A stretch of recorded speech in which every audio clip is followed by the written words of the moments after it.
Olá, meu amigo, minha amiga. Como preparação e vivência do Jubileu de 2025, estamos percorrendo a Constituição Dogmática Lumen Gentium do Concílio Vaticano II sobre a Igreja e sua missão do mundo. Lumen Gentium significa luz dos povos. Você já deve ter visto os vídeos anteriores e também os caderninhos que fazem parte dessa coleção. Vamos recordar os capítulos da Lumen Gentium, que é o esqueleto que nos leva a compreender o seu documento.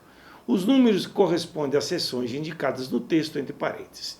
Então, a Lumen Gentium começa apresentando que a igreja é um mistério. Quer dizer, cada vez mais que a gente conhece sobre a igreja, mais tem a conhecer ainda, porque o mistério é o próprio Deus. O segundo capítulo é a igreja como povo de Deus. Uma expressão tão bonita e tão forte que a gente canta. O povo de Deus no deserto andava. Também sou teu povo, Senhor. O povo de Deus. E dentro desse povo de Deus, o capítulo 3 nos apresenta os pastores a serviço da igreja. O Papa, os bispos, os presbíteros. Já no capítulo 4, se fala dos leigos e das leigas. E isso compreende a vocação de todos à santidade. Logo a seguir, no capítulo 6, os religiosos e religiosas. E o capítulo 7, que é o nosso tema hoje, a igreja peregrina rumo à eternidade e a sua união com os santos e santas. Para terminar, Maria, Mãe de Deus, em relação a Cristo e à Igreja, que é o capítulo 8 da Lumen Gentium. Vejamos então o capítulo 7, que nos fala do caráter escatológico da Igreja que peregrina nesse mundo e da sua união com todos aqueles que já estão na glória celeste. Entendemos aqui a igreja não somente como uma hierarquia, mas todo o povo de Deus na sua diversidade de carismas e identidades, unida aos seus pastores. E esses, sendo servidores a exemplo de Jesus. Cada um de nós é igreja, mas a igreja é mais do que cada um. É a comunidade dos seguidores de Jesus e também uma instituição. Quero falar com você que a palavra escatologia parece estranha, não é? Ela vem do grego eschaton, que significa o último. O que nós queremos dizer com isso?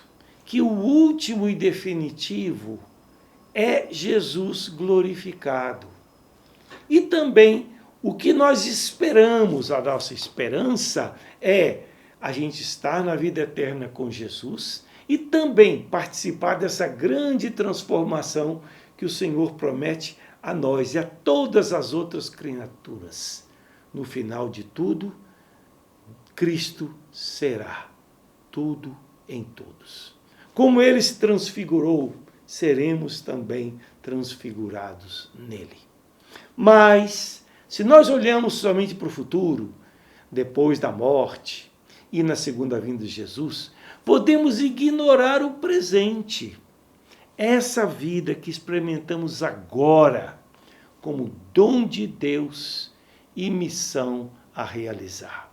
É uma tensão entre o já e o ainda não. Como se fosse um elástico que a gente puxa. O já vivemos as promessas de Deus em parte. Somos chamados, enquanto estamos nesse mundo, a colaborar para que o reino de Deus, que é dom e é graça, se estabeleça na terra.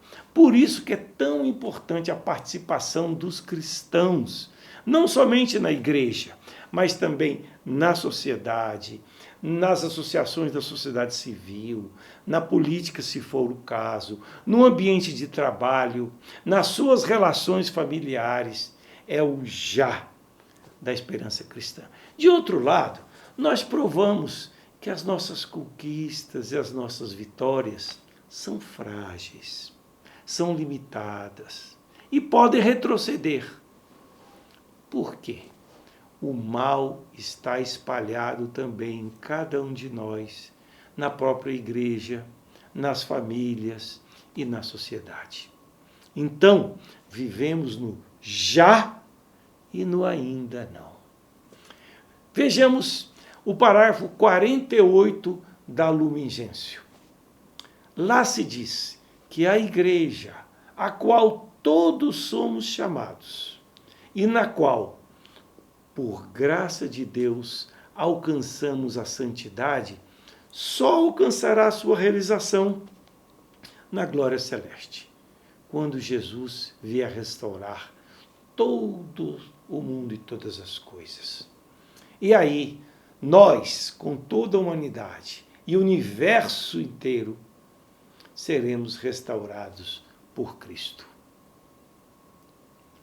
Essa transformação, essa restauração, essa glorificação já começou, porque em Cristo o Espírito de Deus está presente na história e na igreja.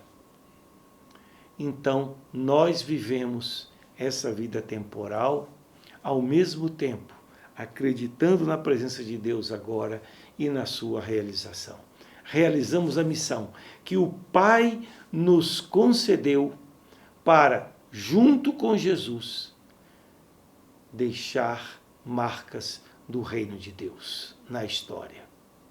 E diz ainda o Vaticano II que a igreja está marcada pela santidade, só que ela é verdadeira, mas imperfeita.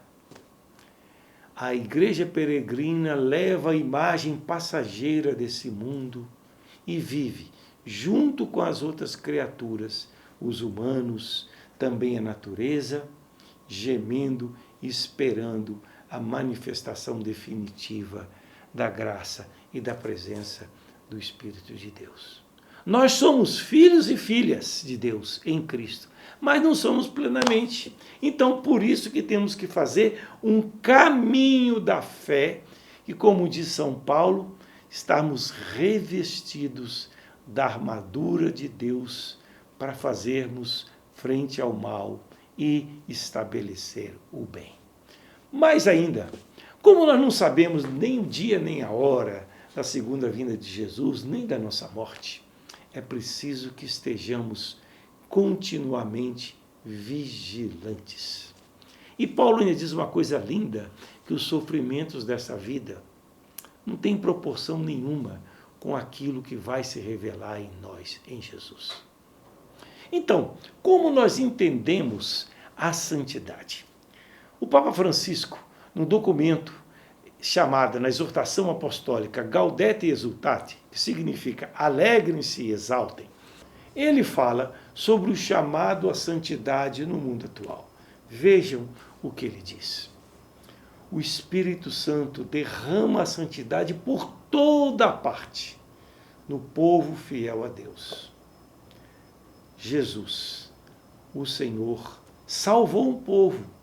Por isso, ninguém se salva sozinho, como indivíduo isolado, mas Deus nos atrai, tendo em conta a rede de relações interpessoais que se criam na comunidade humana. Deus quis entrar na dinâmica do povo. E ele conta coisas tão simples. Ele diz: gosto de ver a santidade no povo paciente, nos pais que criam seus filhos com tanto amor, nos homens e mulheres que trabalham a fim de trazer o necessário para sua casa, nos doentes, nas consagradas, idosas que continuam a sorrir. Nessa constância de continuar a caminhar, dia após dia, está a santidade do que nós chamamos igreja militante. Essa é muitas vezes a santidade que está ali como se estivesse ao pé da porta, daqueles que vivem perto de nós e são um reflexo da presença de Deus. Quantos e quantas pessoas santas nós já conhecemos, vivas e falecidas, não é verdade? Lembre-se delas. Continua o Papa Francisco.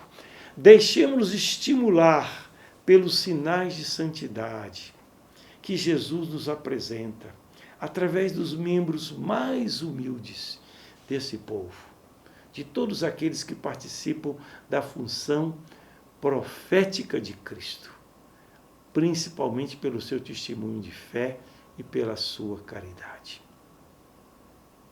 Diz ainda o Papa Francisco: uma pessoa não deve desanimar quando contempla os modelos de santidade, de santos que viveram no passado e que você diz, eu não dou conta de viver como eles. Há testemunhos que são úteis para nos estimular e motivar, mas não para a gente procurar copiar, porque isso poderia nos afastar do caminho que o Senhor preparou para nós. O importante é que cada um de nós faça um discernimento sobre o seu próprio caminho e traga à luz o melhor de si. Veja como isso é importante. A gente olha o exemplo de santos do passado, mas nós não podemos copiar o que eles fizeram, porque há exageros, há imperfeições, há coisas que são de uma determinada época, mas que hoje já não servem mais ou não são as mais adequadas. E ainda continua o Papa Francisco: nós todos somos chamados a viver a santidade no nosso estado de existência. Se você é um consagrado ou consagrada, seja santo vivendo com alegria a doação.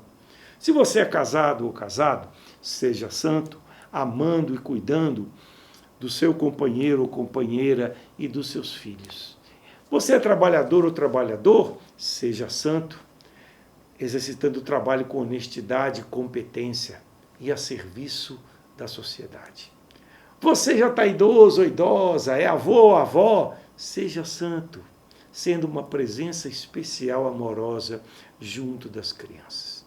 Então, meu amigo, minha amiga, a igreja é, ao mesmo tempo, a comunidade que peregrina nesse mundo e também é chamada a participar dessa plenificação em Cristo. E assim vivemos a santidade como pessoas limitadas, mas também tocadas pela graça de Deus. Amém.